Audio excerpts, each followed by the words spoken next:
Good evening, everyone. Thank you so much for joining us this evening for the business of the Met Opera. It's part of our Black History Month celebration. We're so excited for you all to join us this evening. This is part of our lifestyle series.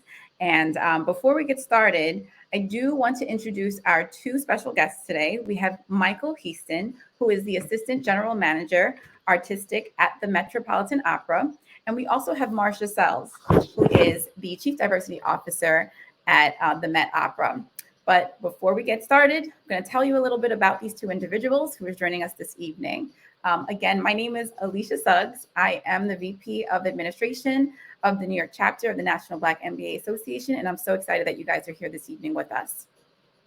So Marcia Sells became the first Chief Diversity Officer for the Metropolitan Opera in 2021.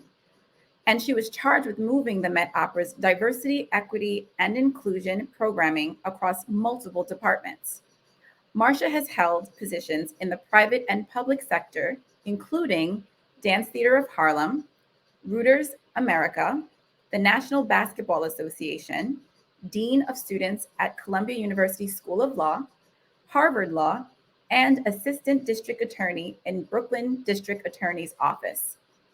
Predating her career as a lawyer and in academia, she began her life in New York City over 40 years ago, working for late Arthur Mitchell, who was the co-founder of Dance Theater of Harlem. She performed in many ballets within the company and in Dance in America, and across stages around the world. When she retired from ballet, Marcia earned a BA from Barnard College and her JD from Columbia University School of Law. For Michael Heaston, having firmly established himself as one of opera's most important leaders and mentors, Michael Heaston has enjoyed a varied career as a well-respected administrator, collaborative pianist, and vocal coach. He is Assistant General Manager, Artistic at the Metropolitan Opera, where he oversees casting and artistic planning, in addition to running the entire artistic department. Prior to this, he was the Professor of Opera, Director of Opera Studies at Rice University, and Music Director of the Heaston Grand Opera Studio. He served as Executive Director and Acting Artistic Director of the Lindman Young Artist Development Program at the Met. He has also been the director of the Kfritz Young Artist Program, American Opera Initiative, and advisor to the artistic director at Washington National Opera, associate artistic director at the Glimmer Glass Festival, and head of music staff at the Dallas Opera. A sought-after adjudicator, he has been a frequent judge for the Metropolitan Opera Lafont competition and served on the juries of the Maryland Horn Song Competition at Music Academy of the West, Dallas Opera Guild Vocal Competition, Jensen Vocal Competition, Young Patronesses of the Opera Competition, McCammon Vocal Competition, DC Vocal Art Song Competition, and many others. Mr. Heaston is also in demand as a clinician, having presented master classes at the Juilliard School, Banff Center for the Performing Arts, University of Michigan, Florida Grand Opera, and Boston Conservatory at Berkeley, just to name a few. Now, with all that said, I really want to welcome Michael Heaston and Marcia Sells. Hello. Good evening. Thank you so much for joining. Michael, you are so much going on. Thank you. So let's get started. So the Met Opera, I know that, many people think of the opera, they think of singers, but they never really think about, the historical aspect of it and also the business behind it. So let's just start off with, can either of you or both of you explain to all of us what the Metropolitan Opera is here in New York? Michael, you get to have the first word. I get to have the first word? The Metropolitan Opera is the largest nonprofit performing arts organization in North America. And we present on an annual basis anywhere from 24 to 25 operatic productions over about 9 months. Our regular season spans from September to June, and we bring all of the world's most important singers, conductors, dancers, designers, all to New York to perform at the Metropolitan Opera House at Lincoln Center. The Met is one of the world's most important opera houses. We're thought of alongside places like La Scala in Milan, the Royal Opera House, Covent Garden in London, Bayerische Staatsoper in Munich, to name a few of those locations. We really are, as far as American arts and American operatic opera houses are considered, we are considered sort of the pinnacle where everybody wants to be. And I think that we also like to think of ourselves now also though as like we are the hometown opera company in New York City, and are really interested in what is our involvement and impact in the local community within an organization that has a really big international profile. Nice. Well said. Marcia, do you want to add anything? Well, one of the things that I think, because we are indeed the largest performing arts organization, and it's not just opera organization, we are the largest performing arts organization as Michael said, in North America. Part of it, we also recognize we have an opportunity to lead and to really make sure that we are setting a place for opera to continue into the 21st and 22nd centuries, and that we remain a vital part of people's choices for what they want to do with their time, but also we have an opportunity to use our platform to both send a message about who works in the field, and who has access. And that's one of the main parts of why this chief diversity officer role was created, and to build on work that the Met had been doing before. So because we are an important part of the arts landscape and also in part of the business, because when the opera is working, other businesses around us, are also able to thrive, from restaurants and marketing and other institutions within New York City. So it is important to have us as a vital and thriving organization. Yeah. One other question that I have, let's taking it back years from, today. On January 7th, 1955, the Met Opera broke the color lines with a special performance. Can you explain to everyone what occurred on that historic day? Sure. Actually, I can't angle my camera. I actually have one of these moments. It's on my wall over here. This was the day that Marion Anderson performed on the Met stage, the role of Ulrica in Verdi's opera Un ballo in maschera.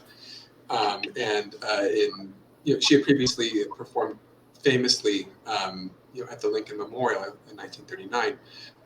And this time at the Met was long overdue. And the general manager at the time was a man named Rudolph Bing, who had been wanting during the course of his tenure to bring her in, and then he created this opportunity. And once Marion Anderson sang on the Met stage, it opened the door.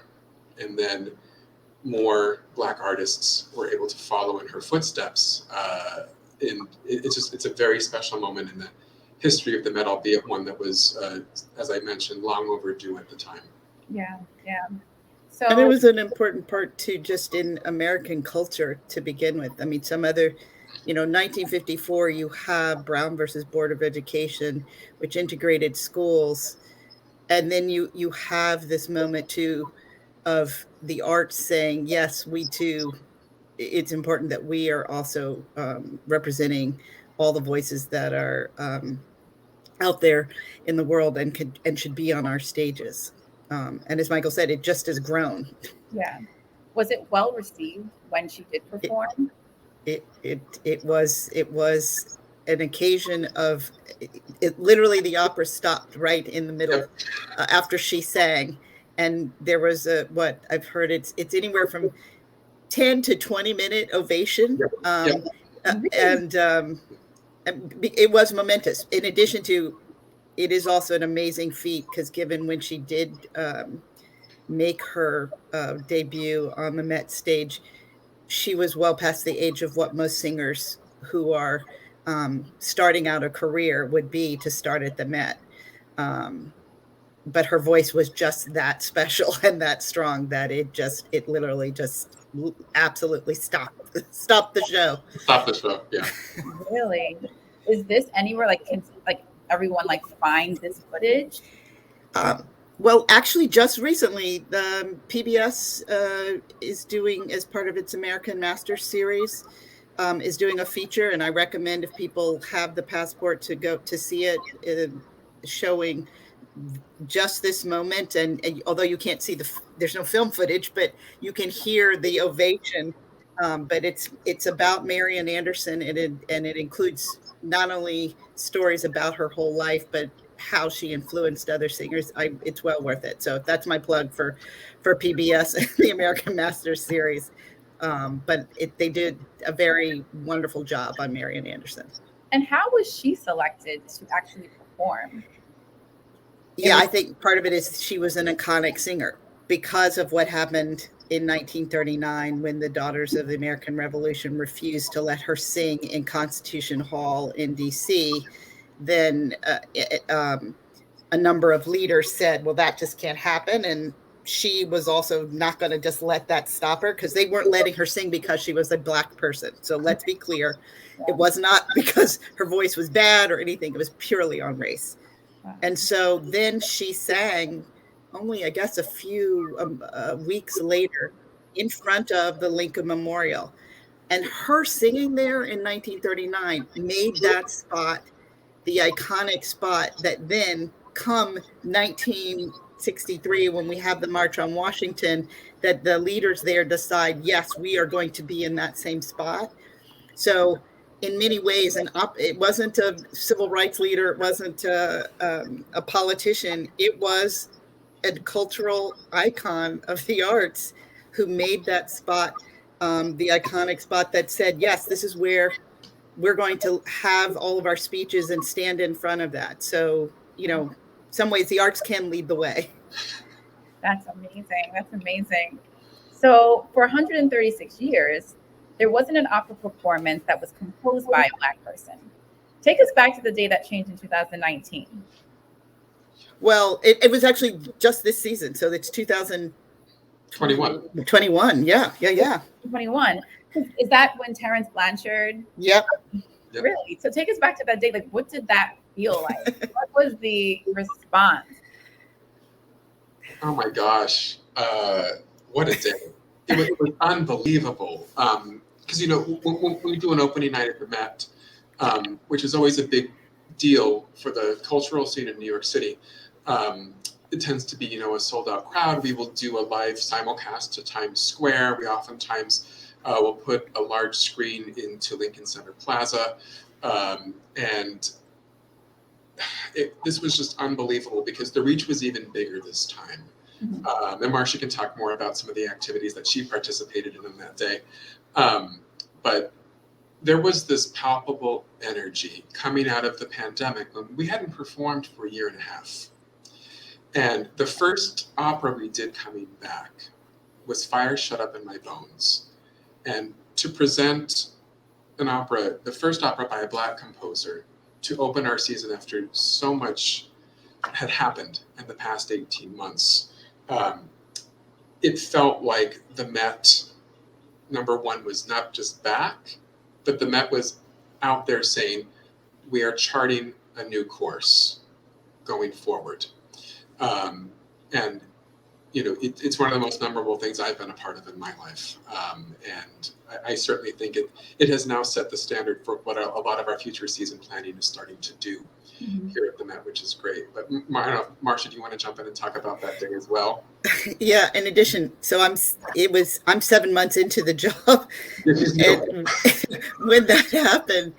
But let's go back a little bit further. Even as Michael said, we were just also coming back from having been closed and what it meant for like so many other, particularly performing arts organizations. Other businesses may have been able to continue online and virtual. We were also showing our operas online, but it's very different thing to experience any kind of performing art in person. So but we also had started having conversations with organizations up in Harlem, the Greater Harlem Chamber of Commerce, and also around Harlem Week.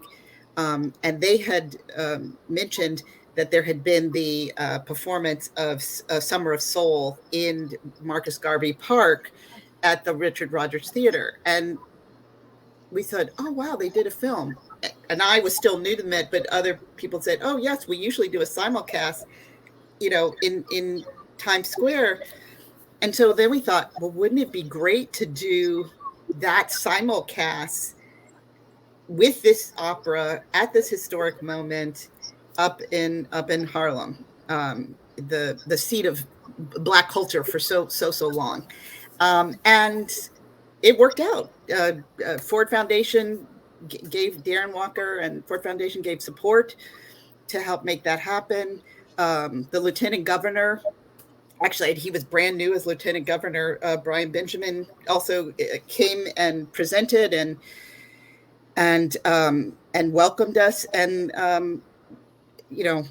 I was there in terms of it also welcoming in terms of the Met, which is, I also have a home in Harlem. So it was like definitely a homecoming, but all of it, the most important part was saying to, as Michael said, larger and broader community, that the Met is charting a new path. And part of that is not just this one time, but for the future, to look at the broader spectrum of voices and stories that can be told and who's telling them on the stage.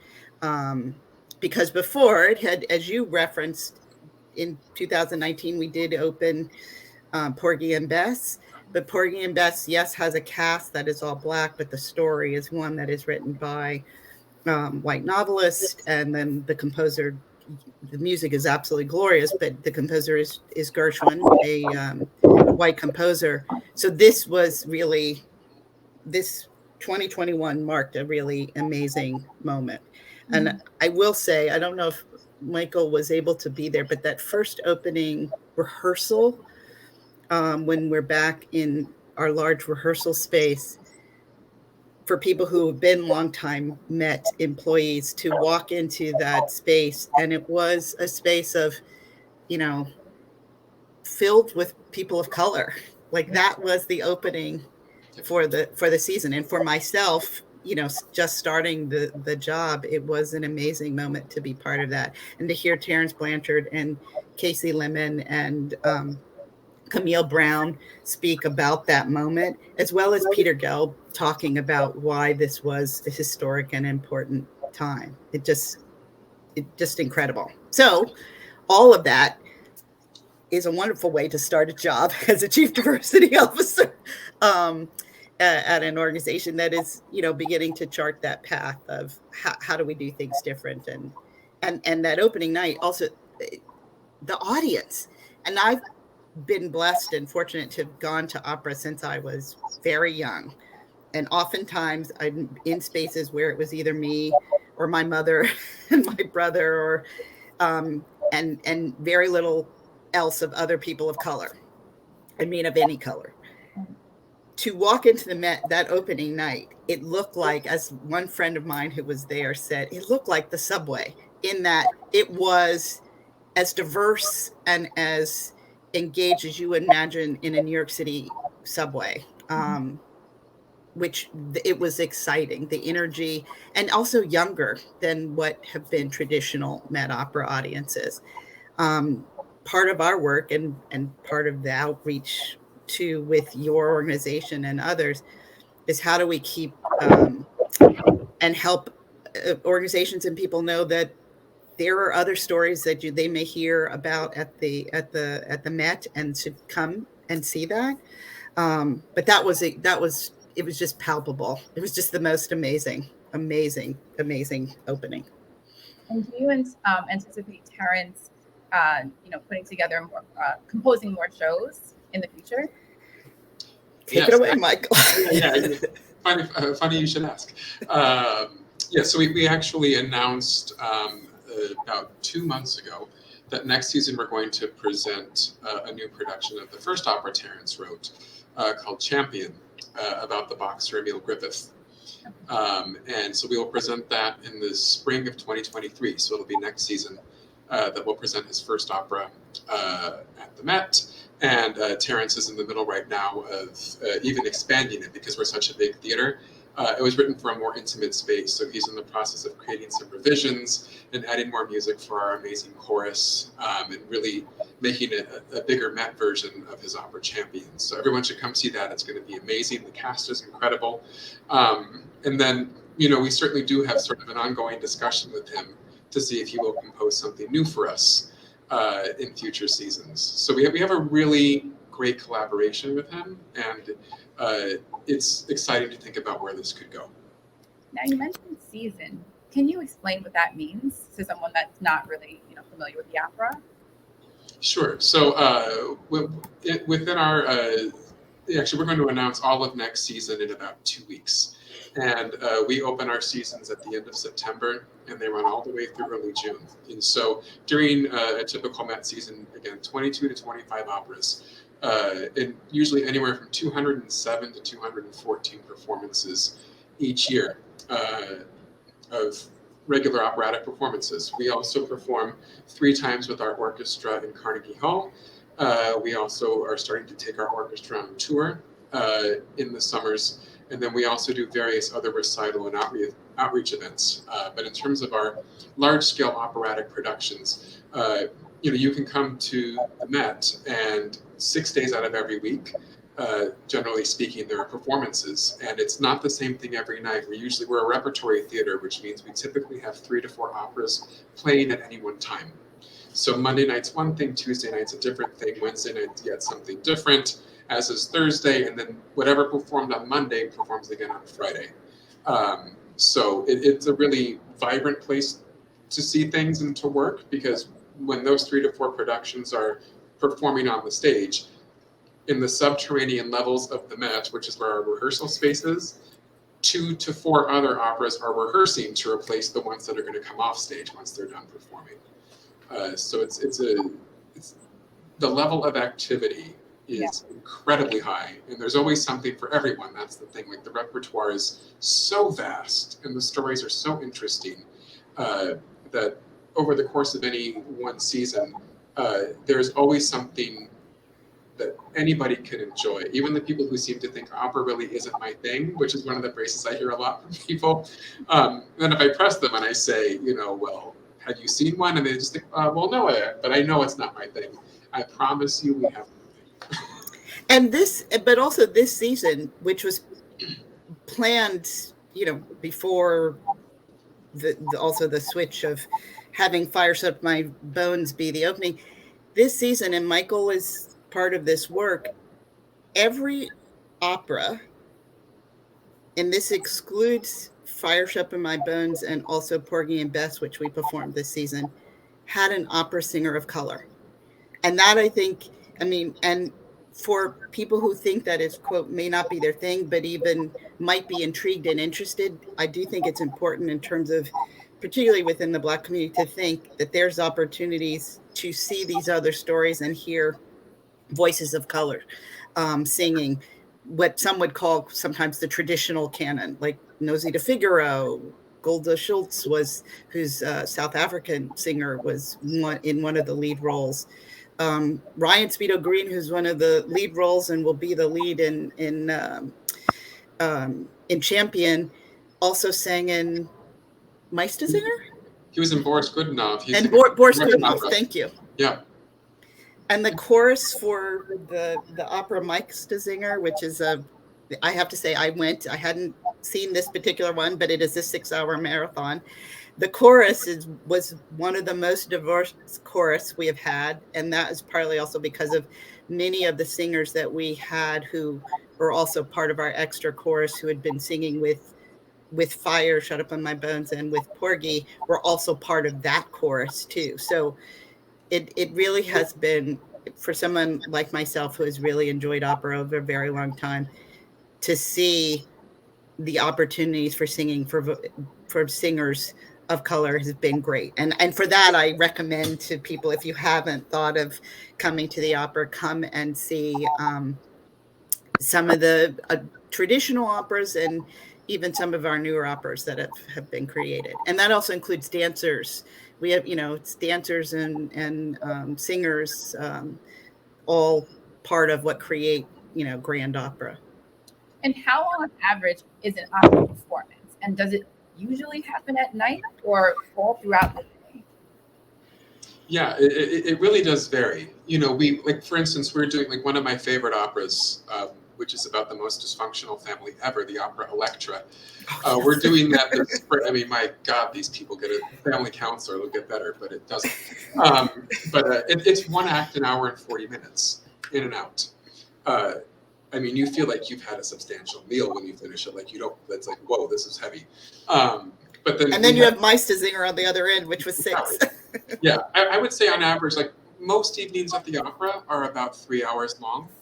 And usually you have 1 to 2 intermissions. Because our sets are so big and so grand, we have a little bit longer intermission. We typically have 1 to 2 intermissions, and that's actually where a lot of your time comes. We'll give you usually 25 to 30 minutes for each intermission. But that also allows you to, go up to the grand tier and have a drink, or go around and look at, like, the different galleries we have. We always have little exhibitions going on, but it becomes a really great evening out. Yes. Also, thinking of galleries, Rashid Johnson, one of the things we've also been doing is that had been new to the Met, is having artists present works, large scale monumental works. And Rashid Johnson, one of the leading muralist and an African-American artist, has a amazing large scale piece that's in the center part of the opera, actually on 2 levels of the opera house. So that too has also been part of, as Michael says, it's a full evening out, both visually, musically, and to experience it. And if you want to, dining on the grand tier, which is also something I recommend as a kind of great experience. There's few places where you can also sit and you look out on the windows and you can see, great views of the Lincoln Center fountain, but in a grand space, and have a wonderful meal. So it's a great event to make it a night out. Wow. So, Michael, you mentioned there's over 200 shows, right, throughout this season. So that leads me to my next question, because I know you have to have a lot of people working to make all of these events and performances happen. So, people usually just think of the opera, obviously, as performances, but what really happens behind the scenes to make all of this come to fruition? Yeah, it doesn't even just take a village at the Met. It's almost like a mid-sized city of people. Because from what you see, it's almost like an iceberg. The tip of the iceberg, everything is. That's how we very much are. Because for any one performance, there are dozens, if not hundreds, of stagehands that you're not seeing, dealing with the set pieces behind and the wardrobe staff. All of the production crew is a really crucial and big part of it. But in order to make all of this function, we have our marketing department, we have our development department that does all the fundraising, we have our media department, because we also do live and HD broadcasts to cinemas around the world 10 times each year, where you can go to a movie theater near you and see a live Met performance that is filmed with a camera crew of anywhere from 8 to 12 cameras. And so we have all these various departments, the editorial department, the archives department. We're such a big organization, and of course the finance department, that it takes people with many skill sets to work at the Met. For every creative person and every diva or divo or conductor that we have, you need to have the people that understand how to create the budgets, how to do the marketing and get the product out there, the social media team. There are so many jobs within the organization that many people don't think about, because they just think, oh, there's just the show part of it. But there's the Met being what it is, it's such a large building. We're the people who kind of work along the sides and underground, and the theater's in the middle. So there are people from all sorts of different educational backgrounds, in different career pursuits that work at the Met, because it really takes every aspect of a major company. I mean, it is a business, and so it takes all of those facets to make it work. As well as there's also people building relationships with government agencies and organizations and partnerships, and reaching out to organizations like yours, as well as, you know, courting community boards and international organizations to build relationships, not just in terms of audience, but also thinking about, you know, how do we help more people understand, both about the relevance of this art form, and that it is still relevant, both in terms of the stories and what it can do to engage people, um, and be willing to spend their hard-earned money to come and see a performance. Right. So I know that you were appointed a Chief Diversity Officer last year, and because historically Black people were rarely included in the performance side of the opera in the past, what does the culture look like for someone looking to work in this prestigious institution from a business perspective? Um, it is changing. That is part of the work, is thinking about both how we let more people know, just as Michael said, what are the various jobs and opportunities.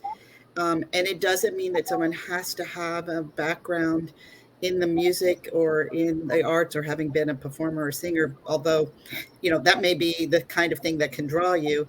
But, you know, we're building that, culture and relationship of both belonging, inclusion, and helping and new ideas. All of that is important to, um, reshaping, and building, a culture that both, as I said, what the opening night looked like, a fire, that our whole organization looks like the community that we're a part of. Um, and I know that doesn't just happen overnight, and it isn't just, you know, quote my face or Michael's, but it is also about all the both outreach and development of, understanding about what this business is. Because I think that there are people who may be interested but just didn't know, could I have a career in that? So we're open to having those kinds of conversations with anyone who'd be interested in that. And we had another part. We've, launched the application, as you know, for our internship program. It just closed in, February 7th, but we are now beginning to call. We got some 290 applications, and we're now culling. Yeah, we're culling those to 70 people that we're going to start doing initial phone interviews, and then, getting those names then to, the various departments to select 15 interns for this summer. And then we will repeat that again for fall 22-23 to have 15 interns. And I think once programs like that, build, and as you said, what does the culture like? What's the opportunity? That's what helps us um, um, build culture, and also a reputation that people then talk about. Yes, come work here. Here are the kinds of opportunities and the kinds of experiences that I had. So, um, you have to build it, and this is the first paid internship program that the Met has had. I mean, lots of other arts organizations, I have to say, did it this way, where you had unpaid internships, and people maybe got, credit, or they happened to know someone inside the institution and got a job. We have spread the word, and we're keep growing in our outreach efforts, so that more people know about it. So that the next time I talk, maybe we'll have 3,000 applications. But it's important that people know that the opportunity is there, and if they are not feel like they're not in the know, that doesn't help. These are the ways that we start to change a culture, when you start spreading the word to larger, groups of people, and letting them know, yes, we want you, and we want you to come here and work, and here are the kinds of opportunities that are available. That's awesome. That's awesome. So, for individuals that have either interned or worked full time at the Met Opera, what is their typical career trajectory? Huh. I think it could be, on this one, I'll jump in. It could be as different as what your role is. So my particular career trajectory for a chief diversity officer you don't have to start out having been in ballet, but I think it probably helped, at least in terms of my understanding of this art form, and of the institution. But going to law school, going to and working in varied institutions, particularly in higher ed, around issues of diversity, equity, inclusion, that was one path. But for somebody in finance, I think starting out, if you've had some experience doing work in financial institutions or consulting organizations and doing those numbers, that's the kind of work where we have to crunch the numbers to see what makes a season successful. What are the things we need to do in terms of our analysis, both in terms of numbers, outreach, marketing, media, and all the range of what it will cost to put an opera together, from what's the cost of rehearsal to the cost of the scenic design and costumes and singers, all of that. You need people who can do that kind of analysis, and that's a whole other career path. It doesn't necessarily mean that you have to have an MBA, although absolutely that would probably be something that would be valuable. But for the kind of work Michael is doing, I'll let him take it away. That's another career trajectory. No, absolutely, yeah. It's a different animal. I mean, I will say I do have my father was an associate dean of the College of Business, where I went to undergrad, so I did get a business degree also. I was a piano major, and I begrudgingly got my business degree because my father said I needed something to fall back on. I said, I'm not going to fall back on anything. And it's come in very handy as my career left the performing stage and went more into administration. And for the sort of work that I do, there are people who have my comparable job other places who didn't do my path. And that's kind of one of the really interesting things. I think you can find this in most businesses, but I find this especially in the arts, is that it sounds cliche to say everyone has their own path, but they really do, especially in the arts, because people get different breaks at different times. And there are people who do my job who weren't trained as pianists, or were just able to appreciate music at a very high level and have a good ear for how to hear people and how to cast them. There are certain requisite skill sets to do what we do, but the path to get there can be very circuitous and very individual. And I think what's really interesting about the array of jobs that we have in a place like the Met is it can be one of the most creative places you could ever possibly work in your life. And you will meet one of the widest range of different personalities and some of the most creative people you will meet, who need to be pulled back down to earth and brought to reality. But you will get this sort of stimulation about the sky is the limit, and you're around very creative people.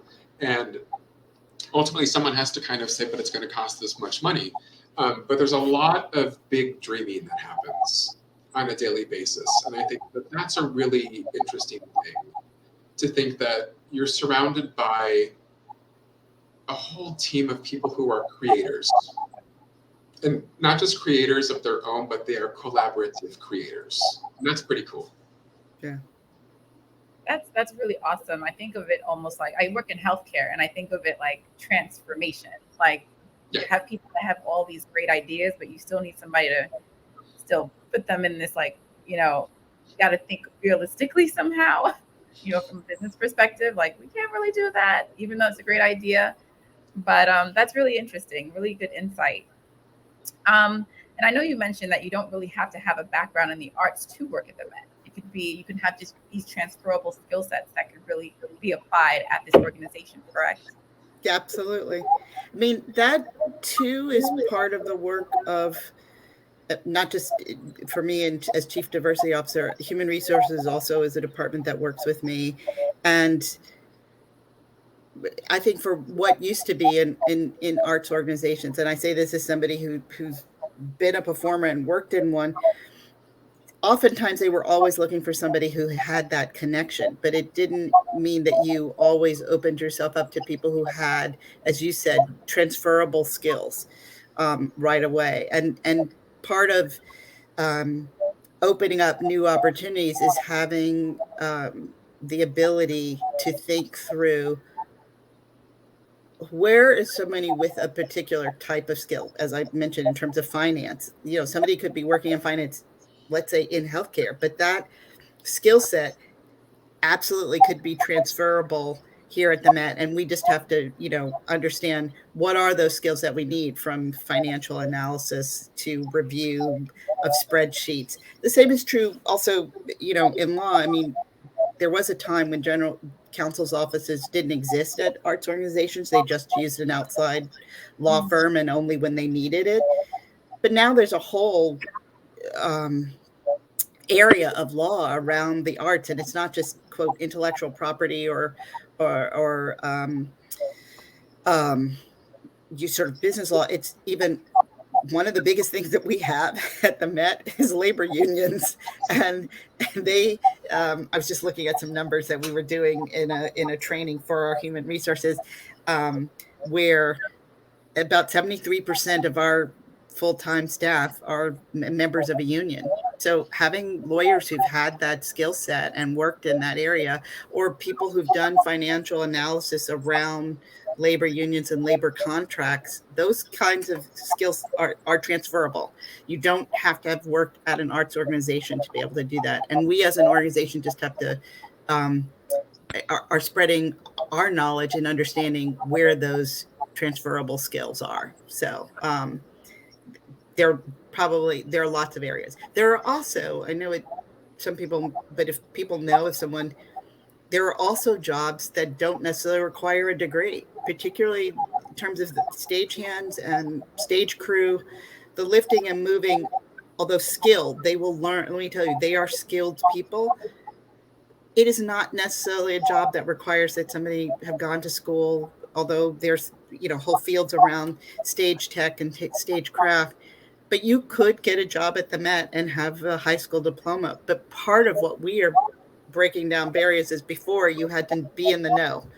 You had to know somebody who would then introduce you to that job opportunity. And those are the things that you have to change in order to also diversify the workforce. So as we said, there are many paths, but these are the things that we as an organization and I, in this role, spend my time figuring out, how do we break down those barriers, open up new paths, help people understand where the opportunities are to both work here, but also to and also to come and enjoy what we have to offer.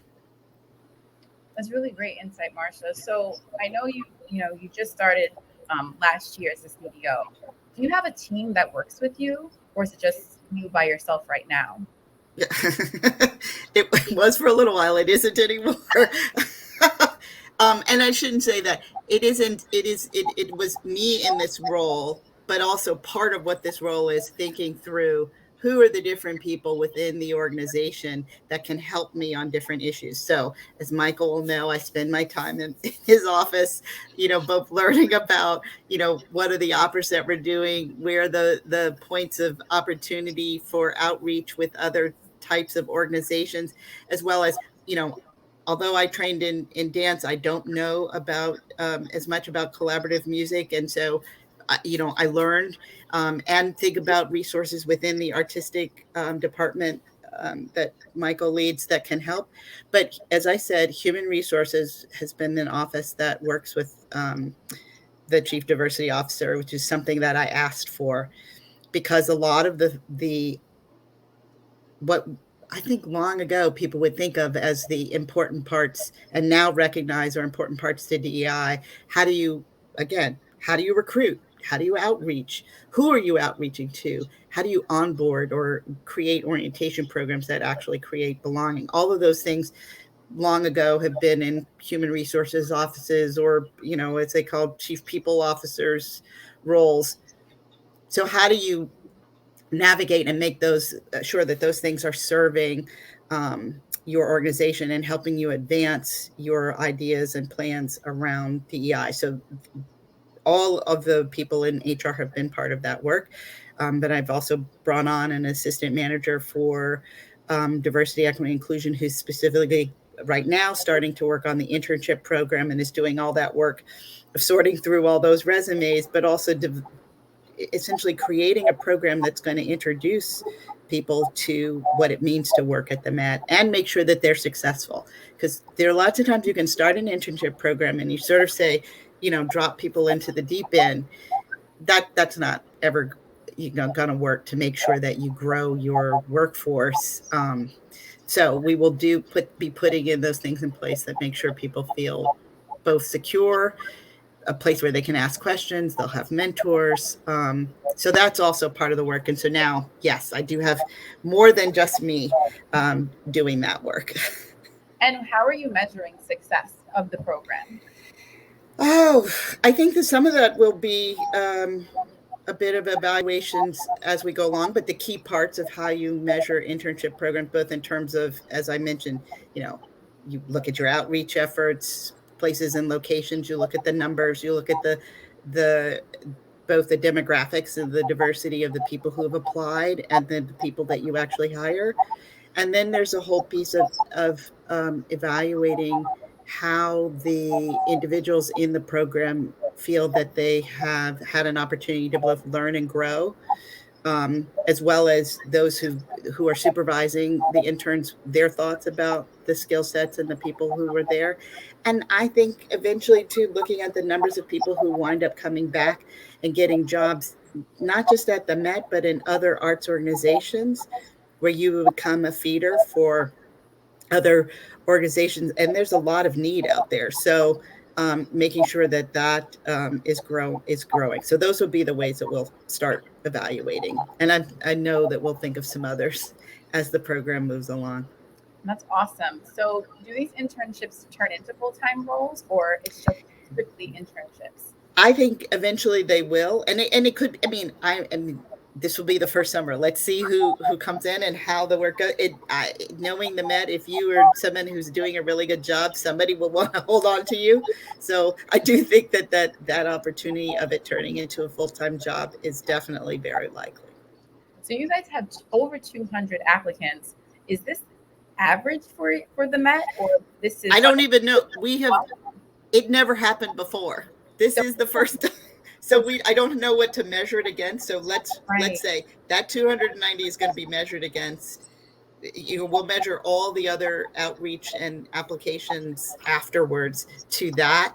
I can say 290 to a kind of internship program that existed where it's like, a friend or a daughter or a cousin or a niece or nephew or a very close friend of a donor got an opportunity. That's a very small pool.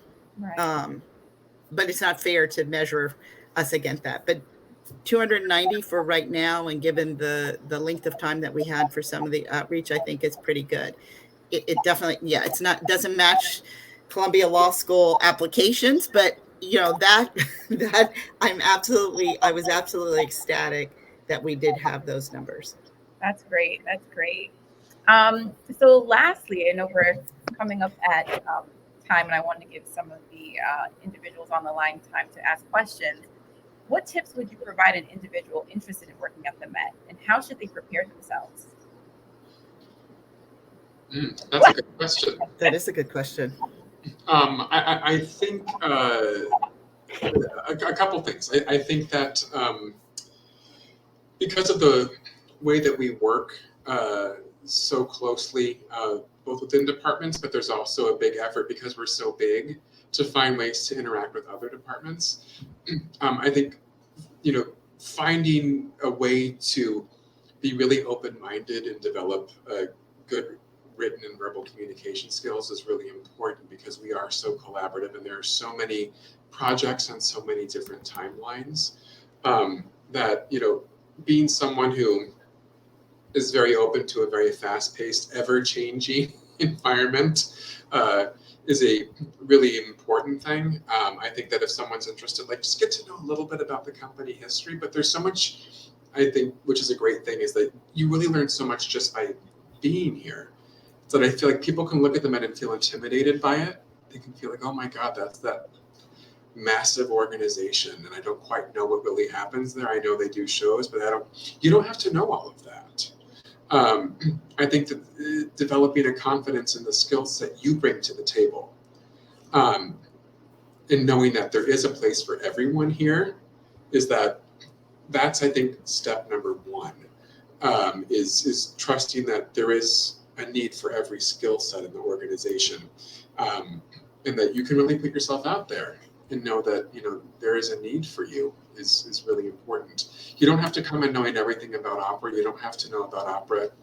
Being a 420-year-old art form, and that the first opera was Euridice by the Italian composer Perry. Like, I'm supposed to know that, but like everybody else needs to know that information. So it's like, I think just not understanding that like what you have and where you are in your journey, like we can meet you there, and there are things you can learn here, and plenty of people who want to share information with you. That's awesome. Marcia, anything you want to add? The one thing I would say is that we also have some amazing online content that people could go to if you go to the Met website, and even looking at the history, not only of opera, American opera, but of even Black voices at the Met, and we'll be building on that in terms of other artists of color. But the Met has an amazing archive, and so please go on to the Met webpage and learn more about both the history, and there are also some wonderful pictures too of Marion Anderson walking on what was then the Met Opera stage in 1955, which was it 39th Street it was located, before moving to where the location now at Lincoln Center. So I say, as Michael said, it doesn't have to be something that you know a great deal about, but you can definitely do some research and learn some more. And I think you'll find that this could be a place for you to come work. Great. So we are 8 minutes to 7 p.m. and we don't have any questions just yet, but I have a question. Okay. So you both are performers, at the core. Have either of you performed at an opera before? I have actually performed in an opera, and I've actually been on the Met Opera stage to take a bow back in 1988. So my first performance in any kind as a young dancer is I'll tell my age, in 1969, was with the College Conservatory of Music, which is a major conservatory program that has a major opera program, which produced Kathleen Battle. And I was in the opera Falstaff, because they have a section of little kids that don't come on till the third act, which means my mother was really very kind and loving to me because she had to sit through most of it for my little 2 minutes of dance performance. So that honestly is what got me into opera. It happens to be one of the fun ones, but it is a little bit long. But yeah, we also, as the Met also has a whole children's chorus and children performers that are part of the organization. And then in 1988, when Dance Theater of Harlem performed on the Met Opera stage, did a week of performances. This is Reagan is in office. Nancy Reagan is the honorary benefit committee member for this performance, and Arthur Mitchell invited dancers who'd been part of the company to come on the stage on the closing night to take a bow after the dance. It's called Dougla, that Dance Theater of Harlem did. So yes, I've actually walked on the stage in the Met and taken a bow. So long before I even got this job. So, Michael. Wow, yeah, I mean, I've never performed at the Met, and then actually the only performance I've done in an opera was never on stage, although once I kind of had to, when something catastrophic happened and someone had to do something. But me being an instrumentalist, I have performed in orchestras for operas, and then I've also, training as a conductor, I've also conducted opera, and we have oftentimes like offstage choruses and offstage voices. I'll be the person offstage conducting those sorts of things, or in major storm scenes, the person playing the giant thunder sheet off the side of the stage and like rattling the thing. So I've done a lot of that sort of work. But again, it's usually in the orchestra pit or in a place where no one can see me. Maybe that's a good thing. And what inspired the two of you to be in the arts? Oh, God. Oh, man. I think I don't know. I think you're sometimes just born that way. I mean, when I was a little boy, my Aunt Maggie always tells this story. There was this movie that came out called Chariots of Fire, like in 1982. I forget when this was. And there was a theme song from that. Maybe people in this meeting know the theme song. But I was like 2 or 3, and she said I would just circle the room, making her play the record on repeat. And then she would say, "What are you doing?" And I said, I was like 2.5, and I said to her, "Be quiet, I'm working." And I was listening to the music. And then, my mother's from Puerto Rico, and so she was always playing Celia Cruz and like all these different people, and they would always say that like you would stop eating, you would just be listening to the music like you were dissecting it. And so I grew up with everything but opera music until it kind of found me later. But it's I don't know. There is an element to you just kind of find your niche, I think. Yeah. Mm-hmm. Well, I have to say I'm so blessed, and I say this as a African American child, that my mother, I don't know how she got introduced to it, but she loved music. Well, I should say she played the piano in the church, so she was playing piano and the music, and of course you learn those classical music. But I think as she got older, she had the opportunity to see dance and see other things. So when she had a child, she put me into ballet. I was 4, and she put my brother into both piano lessons and other instruments. My mother also had a subscription to the symphony. I grew up in Cincinnati, which has a major symphony orchestra. And even though I was in ballet, she wasn't trying to make me be a ballerina. Every year she said, like, "Do you want to keep going? Do you want to keep going?" And then you reach that point in a particular art form, either if you're a pianist or dancer or singer, where somebody says, "You're that good." And I got to that moment when I was 9, and then they were giving me a scholarship, which I think was really helpful for my parents. I think now, when you're a kid, you just have no idea like where the money goes. And I know now that this was these were big expenses and things that my parents were making possible. But once you hit that moment and somebody actually says that you're good, and I think particularly as a child of color, my mother was just very clear. Don't mess with her. Like, if she doesn't have talent, then let's have a conversation so she can figure out what to do next. But if she really does, just make sure that you treat her right. And, this is a mom saying that in 1969. And then I had the good fortune of a Dance Theater of Harlem to come along in 69, and for me to see them, to know that it was indeed possible. This is a whole ballet company of Black people, with a man who helped, who in 1957, so 2 years just after Marion Anderson goes on the stage at the Met, Arthur Mitchell becomes a principal dancer with the New York City Ballet. So that's, it changed my world. Wow. I mean, I left my home and moved to this crazy city to pursue it, and was fortunate that I was able to do that. Well, I had a great evening talking to you both.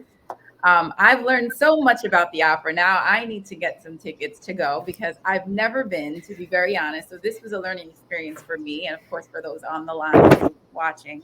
I just want to say thank you so much for Marcia, you reaching out, and Michael, you even being here this evening.